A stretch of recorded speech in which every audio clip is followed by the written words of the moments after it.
Hi hello ಎಲ್ರಿಗೂ ನಮಸ್ಕಾರ. ಇವತ್ತು ಈವ್ನಿಂಗ್ ವ್ಲಾಗ್ ಮಾಡ್ಕೊತಾ ಇದ್ದೀನಿ. ಇವತ್ತು ಏನಪ್ಪ ವಿಶೇಷ ಅಂದರೆ ದೇವರುಗಳೆಲ್ಲ ಮೆರವಣಿಗೆ ಬರ್ತಾಯಿದ್ದಾವೆ. ಮೆರವಣಿಗೆ ಬಂದವಾಗ ಪೂಜೆಗೆಲ್ಲ ನಾವು ಹೇಗೆಲ್ಲ ಮಾಡ್ತೀವಿ ಅಂತ ನಾನು ನಿಮ್ಮ ಜೊತೆ ಶೇರ್ ಮಾಡ್ಕೊತಾ ಇದ್ದೀನಿ.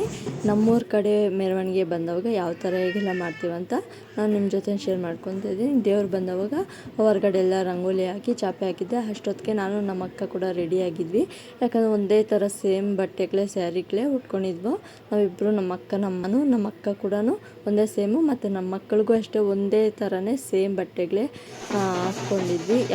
ಯಾಕೋ ಏನೋ ಗೊತ್ತಿಲ್ಲ, ತವ್ರ ಮನೆಯಲ್ಲಿದ್ದಾಗ ಸೇಮ್ ಬಟ್ಟೆಗಳು ನಮ್ಮ ಅಕ್ಕನೂ ಅಷ್ಟೇ, ನಾನು ಅಷ್ಟೇ, ನಮ್ಮ ಮಕ್ಕಳು ಅಷ್ಟೇ. ಬಟ್ ಸೇಮ್ ನಮ್ಮಮ್ಮನೇ ತೆಗಿಯೋದು. ಬಟ್ ನಾವಾಗ ಅದು ಇದು ಬೇರೆ ಬೇರೆ ಥರ ತೆಗಿತೀವಿ. ನಮ್ಮಮ್ಮ ಹಂಗಲ್ಲ, ಮೂವರು ಮಕ್ಕಳಿಗೂ ಒಂದೇ ಥರನೇ ತೆಗಿತಾರೆ. ಅವ್ರಿಗೆ ಅದು ಖುಷಿ. ಬಟ್ ದೇವ್ರು ನಮ್ಮ ಮನೆ ಹತ್ರಕ್ಕೆ ಗಂಗಮ್ಮನ ಎತ್ಕೊಬಂದಿದ್ರು. ಸ್ವಲ್ಪ ನಮ್ಮ ಮನೆ ಹತ್ರ ಸೀಟ ಅಲ್ಲಿ ತಗ್ಲುತ್ತೆ ಅಂದ್ಬಿಟ್ಟು ನಮ್ಮ ಚಪ್ಪಲಮ್ಮನ ಕೂಡ ಇಲ್ಲಿ ಗಂಟ ಬರೋದಕ್ಕೆ ಹೋಗಲಿಲ್ಲ. ಬಟ್ ನಮ್ಮ ಮನೆ ಮುಂದೆ ಡೋಲ್ಸವರು ನಮ್ಮ ಪುಟಾಣಿ ಆಡಬೇಕಂತ ಆಟ ಮಾಡಿದ್ದಕ್ಕೆ ನಮ್ಮಪ್ಪ ಮನೆ ಮುಂದ್ಗಡೆನೇ ಅವ್ರನ್ನ ನಿಲ್ಲಿಸ್ಬಿಟ್ಟು ಡ್ರಮ್ಸ್ ಹೊಡೀರಿ ಅಂತ ಹೇಳಿದ್ರು. ಬಟ್ ಅವ್ರು ಡ್ರಮ್ಸ್ ಹೊಡೆಯೋಷ್ಟೊತ್ತಿಗೆ ನಮ್ಮ ಪುಟಾಣಿ ಕೂಡ ತುಂಬ ಚೆನ್ನಾಗಿ ಡ್ಯಾನ್ಸ್ ಮಾಡ್ಕೊಂಡಿರೋಷ್ಟೊತ್ತಿಗೆ ಹಾಗೆ ದೇವ್ರ ಪೂಜೆ ಕೂಡ ಮಂಗಳಾರತಿ ಕೂಡ ಮಾಡೋದು ಸ್ಟಾರ್ಟ್ ಮಾಡಿಕೊಂಡ್ರು.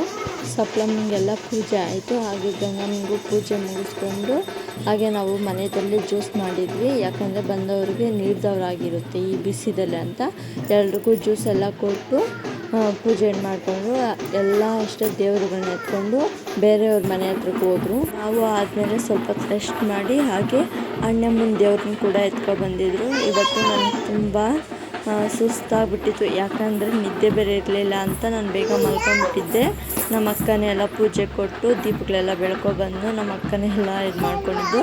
ಈ ವಿಡಿಯೋ ಇಲ್ಲಿಗೆ ಎಂಡ್ ಮಾಡ್ತಾಯಿದ್ದೀನಿ. Thank you, bye, see you.